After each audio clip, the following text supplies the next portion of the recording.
kami hormati wabil khusus guru kita semua Buya Yahya, semoga beliau Allah panjangkan umur dalam sehat walafiat.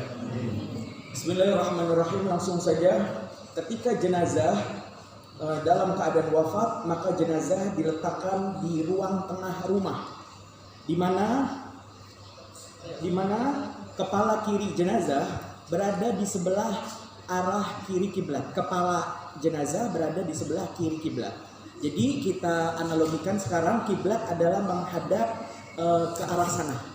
Ya, kiblat ke arah sana, di mana jenazah diletakkan di arah kiri. Ini tanda bahwasannya jenazah belum dimandikan sehingga tamu yang bertakziah tidak langsung serta-merta mensolatkannya. Selanjutnya, untuk ahli waris seharusnya hendaknya menelpon orang-orang yang perlu ditelepon untuk diminta bantuannya. Di antaranya adalah tukang mandiin jenazah, kemudian seorang ustadz yang mengerti ilmu tentang pengurusan jenazah. Juga ditelepon tukang gali kubur untuk segera digalikan liang kubur. Kemudian selanjutnya kalau perlu tempat penyewaan katil dan tempat mandiin, maka juga dihubungi lembaga tersebut. Tapi biasanya penyewaan tadi adalah sesuatu yang gratis. Kemudian sebaiknya ruangan yang akan di dalamnya dimandikan dan dikafani jenazah secara berurutan adalah kamar utama yang ada kamar mandinya. Jadi sebaiknya di dalam rumah kamar utama yang ada kamar mandinya itu dijadikan tempat ruangan memandikan jenazah agar lebih terhormat. Apa yang pertama kali dilakukan? Keluarga yang mahram membongkar daripada ranjang yang ada di kamar utama tadi. Ya, jadi ranjang tadi dibongkar. Setelah dibongkar, barulah nanti masukkan tempat mandiin jenazah dengan dipannya. Ya, tempat memandikan jenazah dimasukkan memanjang ke arah kiblat. Jadi kalau kiblat di sebelah sana, maka meja itu arahnya panjang ke arah sana. Selanjutnya tidak hanya dipan ini yang dimasukkan ke dalam ruangan tersebut, tetapi juga ada tempat mengkafani, semacam ranjang ya yang diletakkan di sebelah tempat memandikan jenazah.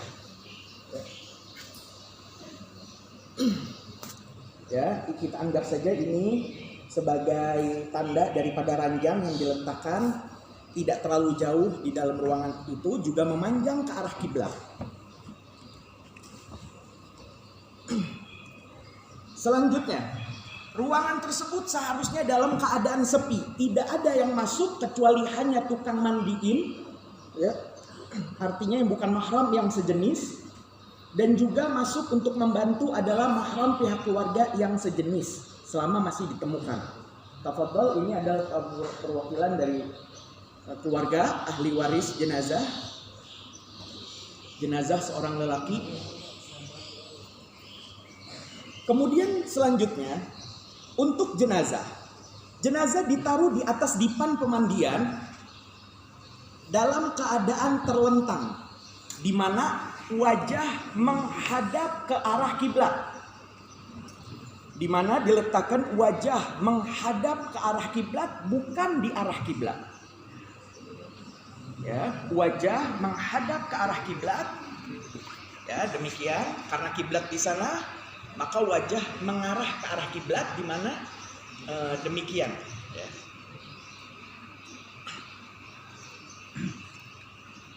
Kemudian tangan diletakkan di samping seperti yang kita lihat. Sebelum itu lemaskan bagian persendihan, yang mana hal ini sudah dilakukan ketika setelah sakaratul maut. Jenazah ketika akan dimandikan juga dilemaskan bagian badan-badannya, bagian persendiannya. Sehingga setelah itu diambilkan tutup kain berwarna yang sifatnya tipis sehingga bisa menembus air dan berwarna agar tidak menjiplak ketika basah. Nah, maka ini adalah contoh kainnya yang sangat lebar, karena kain ini tidak hanya menutupi bagian atas jenazah, tetapi dimasukkan sampai ke bagian bawah. Jadi ketika nanti mayit itu dimandikan, dibolak-balik, bagian bagian daripada jenazah ini tidak terlihat auratnya. Kemudian selanjutnya adalah membuka pakaian, di mana membuka pakaian jenazah yang jenazah mati di dalamnya adalah bisa dengan menggunakan semisal gunting. Nah, kita lihat di sini ada gunting untuk membuka pakaian jenazah. Dilakukan dengan lembut, dengan pelan, berhati-hati. Baik. Setelah jenazah pakaiannya dilepaskan dan selesai, kemudian ditarik bagian pakaian jenazah tadi tanpa terlihat aurat besar atau aurat kecil jenazah. Setelah itu lanjut saja adalah menyiapkan 3 ember kayu. Selanjutnya adalah menyiapkan 3 ember maksud kami dengan gayungnya, yang mana setiap ember ini, ya ini embernya, yang mana setiap ember ini air dari ember pertama adalah air bersih suci mensucikan, air dari ember kedua adalah air yang dicampur dengan sabun, ya, dan juga beberapa daun bidara atau daun sirih. Ya, jadi ini adalah air untuk membersihkan. Kita lihat proses pencampurannya, dimasukkan ke dalam air. Sabun tadi adalah sabun yang lembut. Kemudian selanjutnya ember ketiga adalah dicampur dengan kapur barus yang telah dihaluskan atau digulak. Ya, kapur barus ini ditaburkan ke dalam air sehingga nanti ada digunakan di akhir sesi pemandian jenazah. Diangkat ya, karena akan memandikan jenazah, bahkan jika memandikan dalam keadaan memakai imamah misalkan, maka imamah tersebut lebih baik untuk dilepas ya.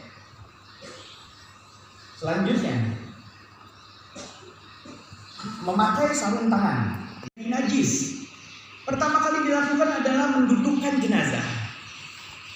Baik, bisa didudukkan secara pelan-pelan, kepala terjaga, pundak bagian sangat berat itu.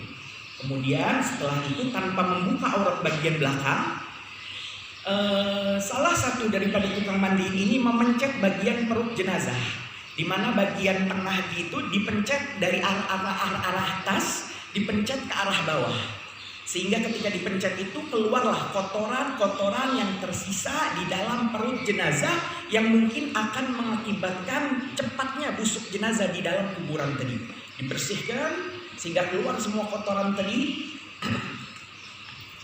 Setelah